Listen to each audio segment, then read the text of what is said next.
You know, it's almost time to plant seeds. I'm actually planting seeds, and no matter what method you're doing it in, some of us are going to want seed starter soil. So here I've been working outside and making my own. I like doing it outside. It's too much dust. You don't need it for all seeds, just the really small seeds. You know what? Maybe I should get right down to it and show you what I've been doing, because you may be interested, because you can save a lot of money making your own. And it really is so easy, and it's worked great for me all these years. So let's get into it.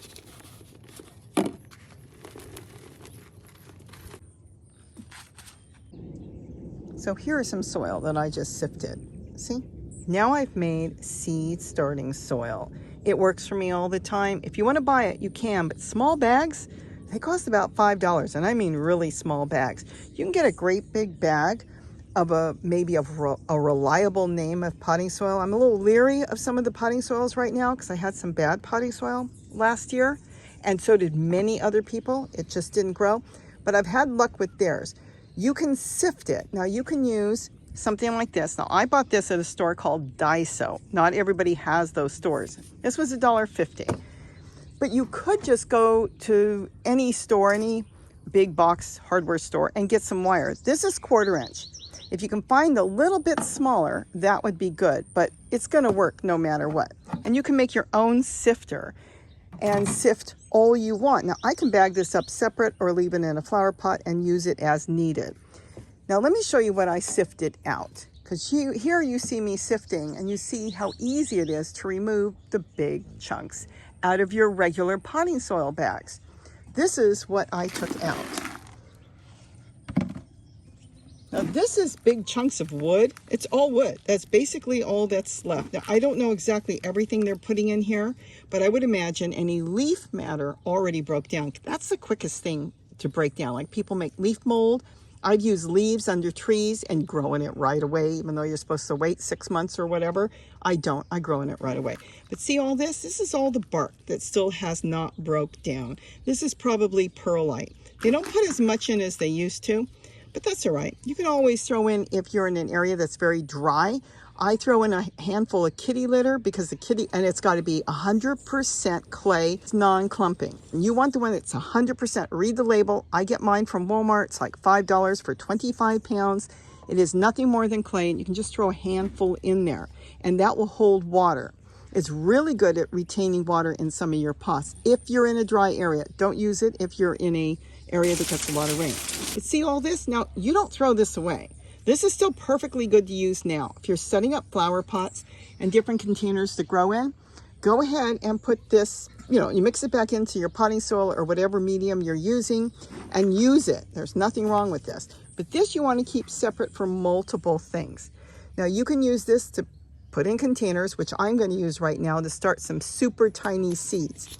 If you were doing larger seeds like squash, pumpkin, zucchini, any of those larger seeds, you don't have to worry about sifting it. Their seeds are not going to have any problem getting out. In fact, a lot of people don't sift at all. Sometimes I don't. But I'm using seeds right now, or starting seeds that are so tiny they look like dust. And I want to be able to make sure they have a really good start, because I'm very anxious to get them to grow. You can do this with lettuce. The other thing you can do is fill your pots up, your containers up, and then just on the top, maybe about an inch where you're going to plant your seeds, put this on top for your little seeds, water it in lightly, and then place your seeds in there if you're doing it that way, or your little plants. This way the plants are on top as they're tiny, so they won't have to struggle at all. And remember, nature doesn't do anything. They push their way up, believe you me, but just put it on the top, and then the rest of it just use as it came, and then do whatever you do. I compost in place. I put shredded paper and leaves and kitchen scraps and everything towards the bottom of the pots. You've seen how I fill up my dish pans, my buckets, my totes. But on the top, if you're starting seeds in there directly or small plants, go ahead and put about an inch of this, and it might make it a little easier for your plants. And that's all there is to it. And this, like I said, never throw soil away. Even soil you've had from last year, you can reuse it. I've seen people say throw it out. There's no reason to throw it out. You can mix in new potting soil. You can use it in the middle of your containers if you're going to swap things around and change things up, and put in leaves. You know, any matter from nature, just add that in. It will break down and the soil will be as good as new. After all, have you seen Mother Nature throw out any of her soil? If you see that, be sure to tell me, because I would love to see that. With that, have a wonderful day. And don't forget to eat what you grow. Bye-bye. My bad. As I'm working on the video, I'm not paying attention to a little somebody who is waiting for her broccoli.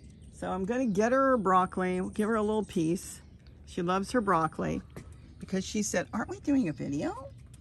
I thought we're doing a video. Where's my broccoli? I go back in the house and she's just sitting there staring at me. So now she got her broccoli. She loves broccoli. Just a little bit. Maybe later we'll get more.